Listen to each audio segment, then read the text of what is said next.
chegando, os jovens, e eu já aproveito para perguntar para vocês, na nossa última sessão, no nosso último encontro, nós falamos um pouquinho sobre o conflito psíquico, e já vão pensando aí, tem gente que esteve comigo na última semana, tem gente que talvez assistiu a nossa teleaula pelo WhatsApp hoje, então vão pensando a respeito, e quem sabe vocês tenham dúvidas, né? Esse é o momento para a gente esclarecer. Combinado?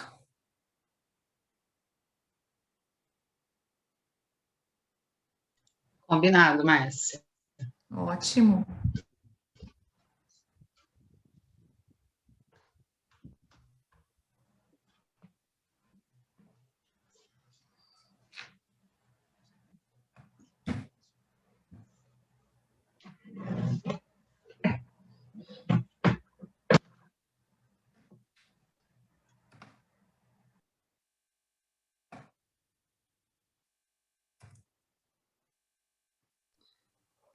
Márcia?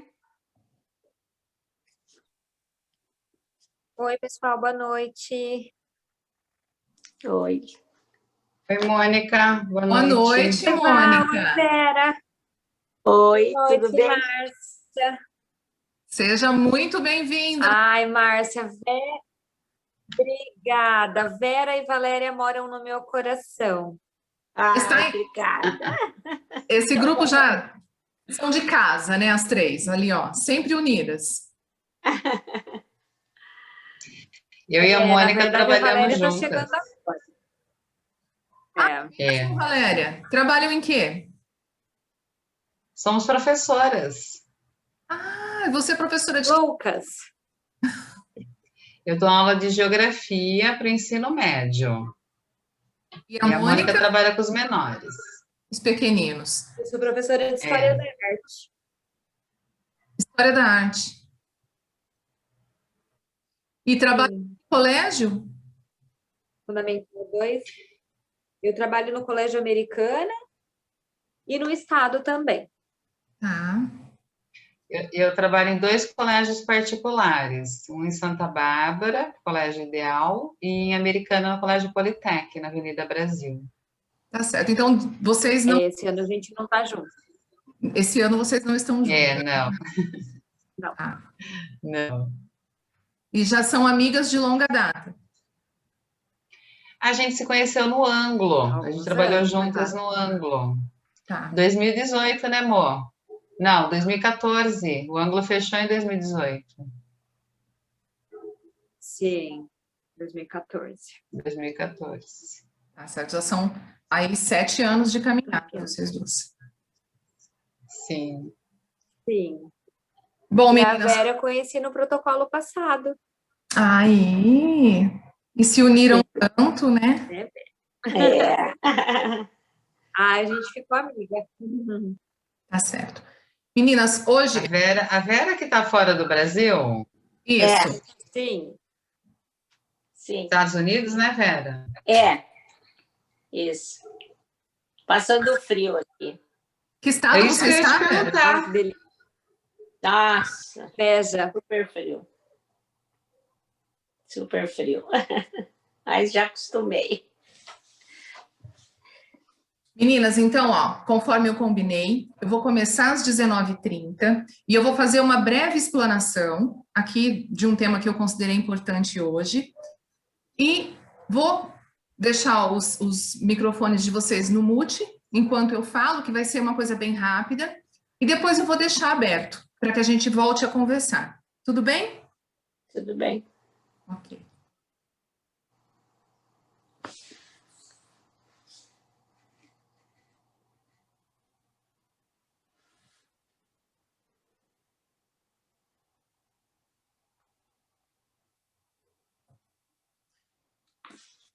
Então, na última sessão, na nossa última conversa, meninas, eu contei um pouquinho para vocês a respeito do conflito psíquico. E o tempo todo a nossa mente, ela parece que fica duelando aqui dentro, né? Entre o nosso desejo, aquilo que nós verdadeiramente queremos, e a realidade, o mundo que cobra de nós, às vezes o que está sendo cobrado de nós já é uma hipertensão arterial, um diabetes, um joelho que dói, um problema na coluna. Então, uma roupa que não serve. Então, existe isso, o desejo, e existe a realidade. E dentro desse desejo, nós falamos também que às vezes a nossa mente ela nos engana, que muitas vezes nós temos fome de outras coisas e pensamos que é fome de alimento, é fome de comida, a gente acaba ali se abastecendo de muitas calorias. E para a gente pensar um pouquinho sobre o ato de comer, eu queria trazer para vocês essa imagem. Todas conseguem enxergar? Dá um joinha para mim se vocês veem essas duas moças comendo e sorrindo. Sim. Então, qual seria o motivo dessas mulheres estarem reunidas, né? Será que de fato elas estavam com fome? Ou será que nesse momento, quem sabe elas são amigas ou são irmãs? Quem sabe nesse momento é a hora do acolhimento, é a hora do olho no olho, é hora de poder partilhar a própria vida com alguém que se confia. Então, será que verdadeiramente esse momento envolve só o comer, só a alimentação? Parece que não, né? Então, o comer ele é muito mais do que isso. E nós somos o único animal que temos um instinto diferente em relação ao alimentar-se. Se a gente pensar no leão, por exemplo, o que ele faz? Ele sai para caçar quando ele está com muita fome, ele come o máximo que pode e depois ele tranquiliza. A presa pode passar perto dele que ele não vai sentir a necessidade de caçar. Por quê? Porque ele já está saciado. Diferente de nós, né? Que muitas vezes a gente não tem essa fome física, a gente não precisa caçar mais, a nossa despensa, a nossa geladeira está cheia de alimentos e ainda assim a gente sente um impulso de comer.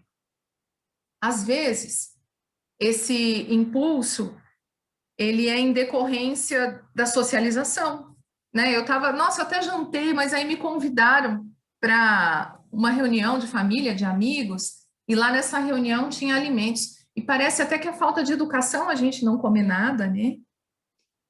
Então, eu queria que vocês, a partir de hoje, trouxessem isso de um modo diferenciado do que vocês vinham levando até aqui. Lembra, se a gente passa pela vida nesse modo, né? Deixa a vida me levar, a vida leva eu, muitas vezes a vida nos leva, esse agir inconsciente, ele nos leva para o pior caminho, que seria adoecer o nosso corpo. E eu gostaria que vocês olhassem também para essas duas mulheres. Percebam na expressão de cada uma delas. Uma parece reflexiva, preocupada. A outra ali, ó, com a mão na cabeça, parece quase desesperada. Só de olhar para essas mulheres, nós não temos condição de identificar o porquê elas chegaram na obesidade. Nós não temos a menor ideia. Atendendo aqui no consultório, às vezes eu atendo mulheres que me dizem assim: Márcia, eu desenvolvi a obesidade muito pequena. Desde menininha, eu sempre fui uma menininha gorda, sempre me chamaram de gordinha, eu sofri bullying na escola. Então, a pessoa vem e me traz algumas informações a respeito da obesidade, que é só dela. Nós temos algumas características, alguns sinais que podem parecer semelhantes entre uma história e outra de vida, mas aqui na psicanálise nós sabemos que cada história é única. Aí outras mulheres me visitam, meninas, e uma mulher ela pode me dizer assim: sabe, Márcia, eu sempre fui uma menininha magra, mas aí quando eu cheguei na adolescência, os meus pais se separaram e foi difícil demais ver o meu pai sair de casa, sabe? E desde então, eu comecei a comer compulsivamente, como que querendo suprir uma necessidade psicológica, um vazio, um sentimento de abandono que começou a habitar dentro de mim. E a comida foi o caminho mais fácil. Outras podem me visitar e falar assim: olha, eu sempre fui uma mulher lindíssima, eu fui uma adolescente muito magra, muito bonita, Mas aí, Márcia, eu me casei, eu tive filhos, e aí parece que eu me coloquei em segundo plano, sabe? Eu não conseguia mais dar nenhum momento do meu dia de prioridade para mim. E aí também nós temos um caso um caso hipotético de obesidade instalada. E vocês conseguem perceber o quanto é diferente cada uma dessas 3 histórias que eu trouxe para vocês? Uma obesidade que já se desenvolve na infância, que já traz sinais ali desde muito cedo na história de uma mulher, uma obesidade que surge na adolescência em função de um trauma, e uma obesidade que surge na idade adulta.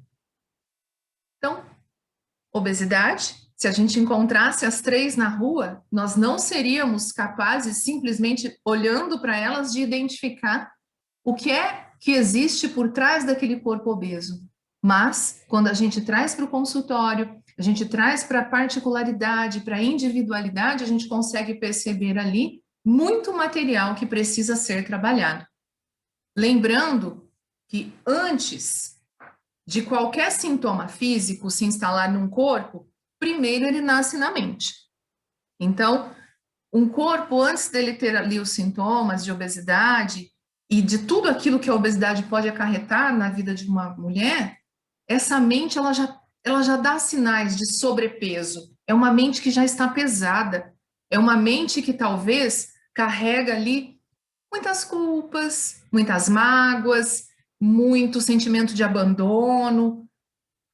E, por exemplo, quando eu falo de culpas, imaginem o seguinte: culpa, vocês podem estar falando que culpa poderia ser essa, né? Então, eu vou dar alguns exemplos que muitas vezes eu não escuto aqui. Um aborto pode ser uma culpa? Pode, uma mulher pode carregar uma ferida muito grande na alma por, em algum momento da sua vida, ter praticado um aborto. E também uma mulher que é mãe, que cuida do filho, que se dedica hoje, que não praticou o aborto, ela pode sentir uma culpa imensa simplesmente por trabalhar fora. Então, perceba como que é o mesmo movimento, né? É o mesmo mecanismo, a culpa que está ali agindo na história daquela pessoa. Mas percebem como que cada culpa é única? E cada pessoa interpreta e reage um evento a seu próprio modo. Então, isso aqui, gente, é um universo inteiro.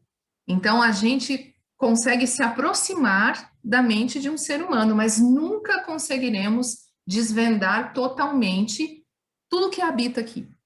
Mas o nosso trabalho é, cada vez mais, se aproximar da nossa própria história, da nossa própria verdade.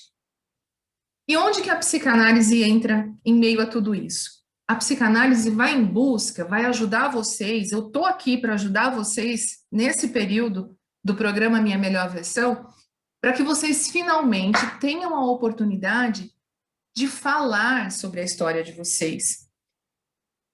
Por exemplo, quando eu olhei aquela imagem daquelas mulheres obesas, a gente não consegue imaginar, mas talvez ali tenha a rejeição em relacionamentos. Quantas histórias de rejeição talvez vocês poderiam contar para mim? Ali talvez tenha a frustração de ser escolhida pela roupa e não fazer a escolha da roupa, né? Quanto constrangimento em chegar numa loja e muitas vezes não ter o tamanho da roupa que você tanto gostou quando viu na vitrine, quando viu na... Enfim, são situações que eu gostaria de agora em diante... Só um minutinho, meninas, que eu acho que tem gente querendo entrar.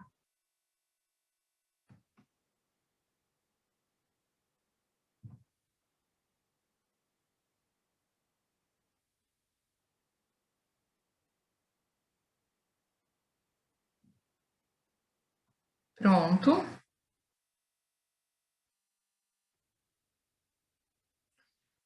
Então, esse programa, eu gostaria muito de ter a oportunidade de conhecer a história de cada uma de vocês. E como isso se dará? Nós vamos começar hoje, tá?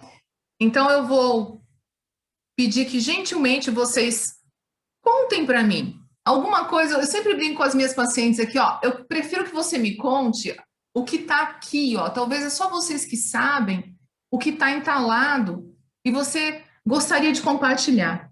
Então, muitas vezes, isso que está te incomodando, te envenenando, pode ter o benefício, pode ser aliviado quando você bota para fora, e a sua história também pode ajudar muitas pessoas. Então, o trabalho em grupo vai ser muito bom nesse sentido, lembrando que todas as nossas conversas serão gravadas. Então, vamos supor que talvez aquilo que vocês querem contar para mim seja muito íntimo e precisa ali de privacidade. Então, nessas situações também, eu vou deixar o meu WhatsApp, vou deixar o meu contato com vocês. Tá aqui, ó. Esse é o número, esse é o meu Instagram, que vocês vão ter acesso a esses e outros conteúdos também. Sigam lá. Tem o meu e-mail para quem gosta de escrever, né? Então, tem alguns meios de comunicação que vocês vão ter acesso e vocês vão ter a oportunidade de falar comigo em particular, para que a gente busque. É quase um trabalho de garimpeiro, sabe? Nós vamos vasculhar nessa história, vasculhar nessa mente, e vocês não têm noção o quanto que isso nos ajuda, o quanto que isso nos fortalece quando finalmente a gente consegue encarar a nossa própria história. A gente começa a desatar nós, que muitas vezes tem nos amarrado, tem impedido o sucesso, o progresso dentro daquilo que a gente se propõe a fazer. Por exemplo, ir em busca de mais saúde, ir em busca de seguir um programa como esse, da minha melhor versão, e de fato participar, né? Olha só quantas pessoas aqui, mas quantas de verdade vão fazer a aula de atividade física quando essa daqui terminar? Quantas de verdade estão com a roupa de ginástica e de fato vão fazer o que já sabem que é importante? Então, é em busca de desatar esses nós, de nos fortalecer, que nós vamos semanalmente aqui ter uma conversa. Ok? Agora, eu vou liberar o microfone de vocês. Quem ainda... Então, quem quiser falar comigo, está com o telefone liberado, o microfone liberado, e sintam-se à vontade. O que é que vocês consideram importante trazer para o dia de hoje?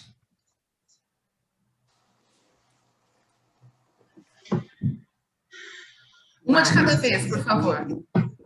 Eu vou começar, então, tá bom? Então vai, amor. Valéria, seja muito bem-vinda. Estão me ouvindo bem? Perfeitamente. Eu estou aqui, eu não estou sem microfone, estou usando o microfone do micro, tá? Do notebook. Tudo que você falou, eu acredito, assim, que eu não tenha... Eu desconheço algum trauma, alguma coisa, alguma culpa. Não consigo identificar isso, assim, prontamente, tá?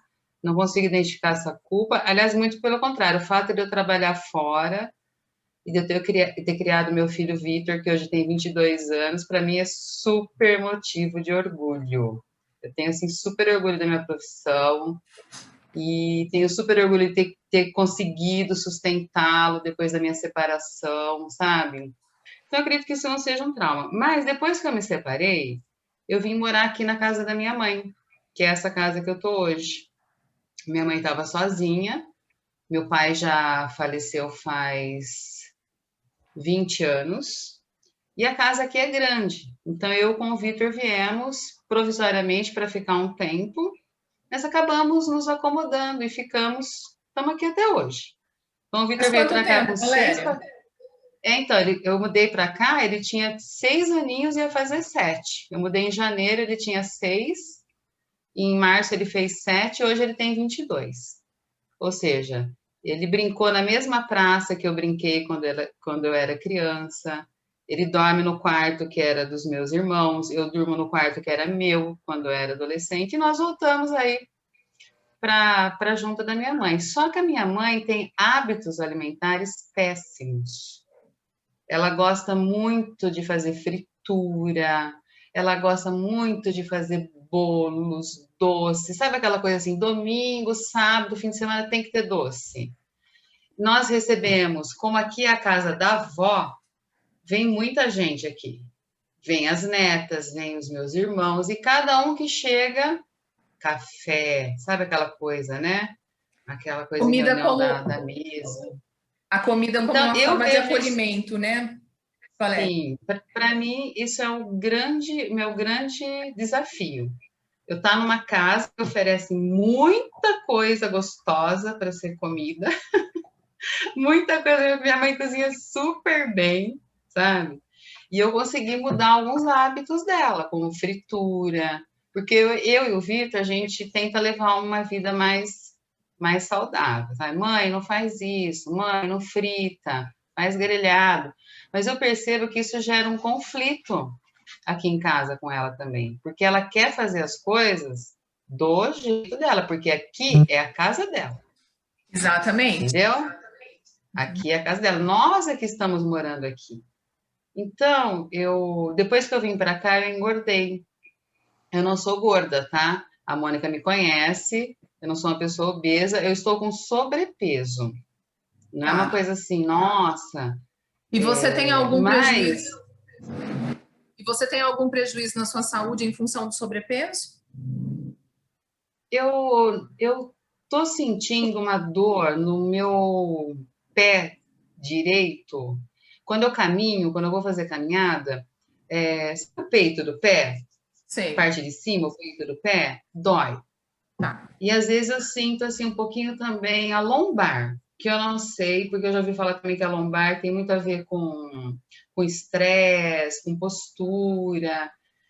O ano passado, em janeiro, me deu uma crise muito grande. Eu comecei, não sei se você lembra, Mônica, eu cheguei até a comentar com o nosso grupo. Eu comecei a sentir umas dores aqui na nuca, atrás, na nuca. E aí eu achei que eu estava com algum problema sério. E eu fui procurar ajuda, né? E quando eu cheguei lá no doutor neurologista, esqueci o nome dele agora para falar para você, um bem conhecido aqui em Americana, sabe? Um senhor.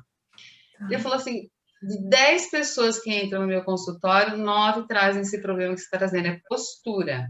Postura, pegar o celular, cada vez que você fica assim, né, com essa parte aqui abaixada, você coloca 23 quilos no seu pescoço. Então, ele me explicou um monte de coisa. Falou do sofá, falou da poltrona. E como eu moro numa casa, como eu falei para vocês, que eu vim para cá, provisória, e acabei não investindo, eu uso o que está aqui. Então, realmente, a casa não é adequada para a minha altura, porque eu sou uma pessoa alta. Então, essas dores, eu não sei se tem relação com o sobrepeso ou se tem relação com a postura, mas eu passei a me policiar mais. É isso. Você me permite fazer a interpretação? Claro, por favor. Então, lembra, tudo que é trazido aqui e que é interpretado é tudo com muito carinho e é para o bem de vocês, tá? E lembrando que a gente sempre paga o preço das nossas escolhas, né, Valéria? Então, quando você me diz que de uma movimentação provisória acabou ficando, eu fico imaginando como é que é viver tanto tempo num espaço em que, como você bem disse, não é a sua casa, é a casa da tua mãe, né? Você me fala, não tem grandes culpas, mas eu fico imaginando quanta culpa inconsciente isso não pode te ter trazido, né? Porque, eu quero colorir a parede, mas a parede é da casa da mãe, então é a mãe que escolhe a cor, né? A mãe que decide a tinta, é a mãe que decide os móveis, é a mãe que decide o cardápio. Então, são muitas vivências de muita frustração, por mais que a gente sabe que existe muito amor envolvido, a gente sabe de tudo isso, mas nós sabemos que chega um belo dia, e você sabe que aqui no consultório tem uma janela, e todo ano a rolinha vai lá, faz um ninho no mesmo lugar, e é lindo de ver, né, como que a natureza nos ensina. Inicialmente, esse casal de rolinhas, eles namoram, eles fazem o ninho, eles chocam os ovinhos, eles trocam até de posição, mas quando o filhote já tem penugem, já está prontinho para voar, se você visse o que a mamãe rolinha faz, ela bica o filhote ela expulsa, ela manda embora, e a altura é grande. Tem horas que dá dó do filhotinho, mas o que que acontece com esse filhote? Ele aprende a voar. Então, a nossa natureza, por mais que, lembra do conflito psíquico, uma parte nossa sempre vai querer estar muito perto dos nossos pais. Muito, muito, muito perto, muito aconchegado. E outra parte nossa tem um desejo ardente de liberdade.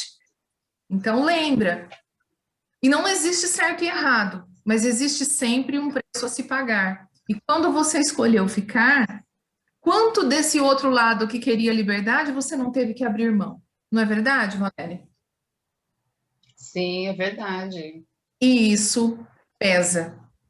E já te alerto, né? Eu não sei como é que tá o Vitor. Vitor já com 22 anos. Não sei se o Vitor já é universitário, se o Vitor é alguém independente.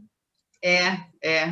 É? Ele é universitário, já trabalha, ele faz administração e trabalha na área.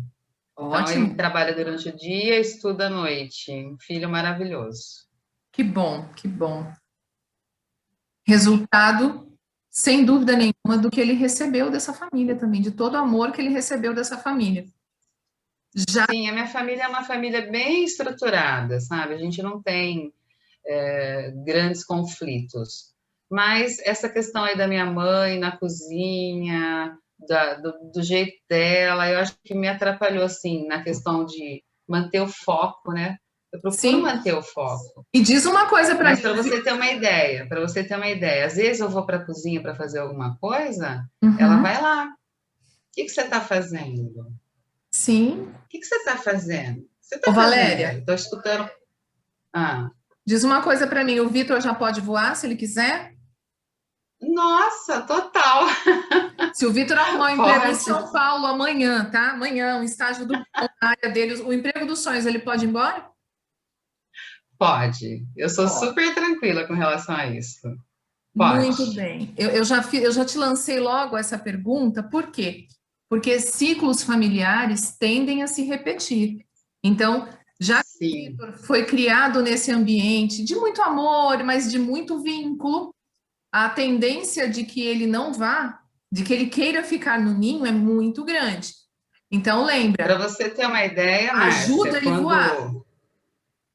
quando ele ainda não era nascido, né? Faltava que tinha uma semana para o Vitor nascer, eu fui fazer a numerologia do nome dele. Eu era muito ligada nessas coisas.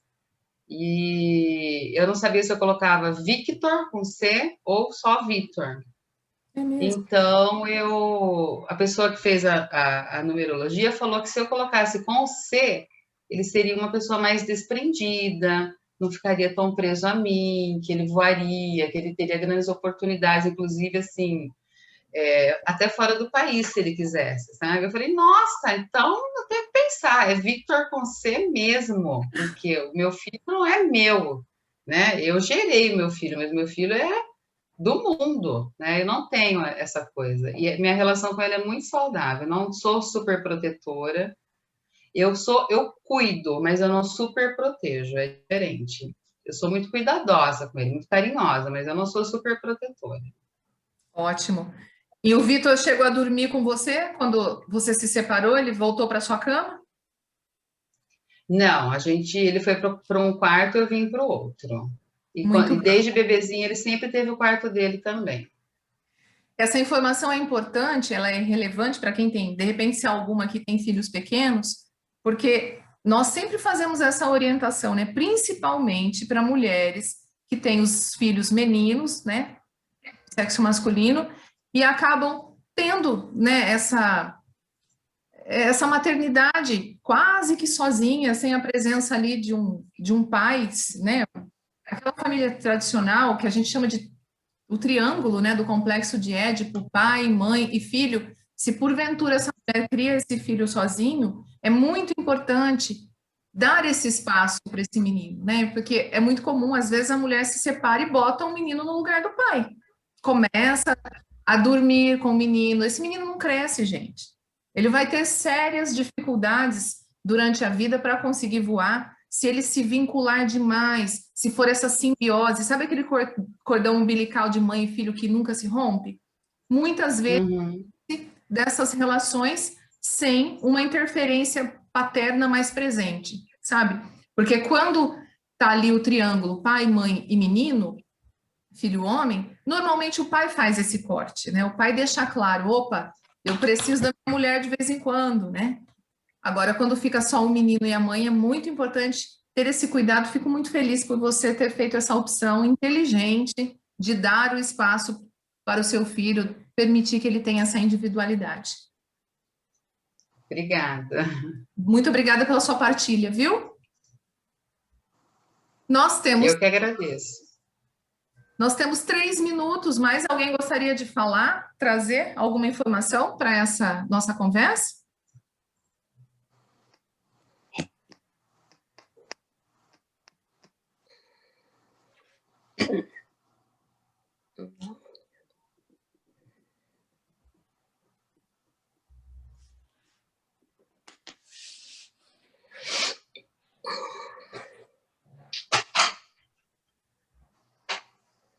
Ok, pessoal. Então, todo mundo já está com a roupinha de ginástica, todo mundo pronta para fazer a nossa segunda etapa do programa, né? E eu vou deixar... Hoje sim. Ah, muito bem. E lembra, vocês têm o meu contato, se vocês sentirem necessidade, quem não falou nada agora, se tiver alguma dúvida, quiser falar em particular, vai ser uma honra conhecer um pouco mais a história de vocês. Podem contar comigo durante esse período, tá bom? Uma ótima caminhada para vocês. Tomara que vocês malhem bastante agora, que vocês... Aliás, vocês fizeram os 3.000 passos, gente? Além disso aqui, vocês têm feito mais? Têm conseguido fazer mais por vocês? Não, eu ainda não. Ah, mas vai melhorar logo, né, Verinha?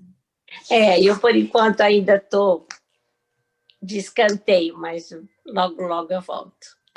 É só uma questão de tempo, tenho certeza. Sim, claro. Gente, muito obrigada pela companhia. Uma ótima noite a todas. Agora nós vamos terminar essa etapa do nosso encontro para vocês encontrarem o Doli. Tá bom, obrigada. Ok. Até a próxima segunda-feira. Obrigada, Márcia. Até mais. Até, tchau. Até. Tchau, tchau. Tchau, tchau. Tchau. Vamos lá sofrer com o Doli.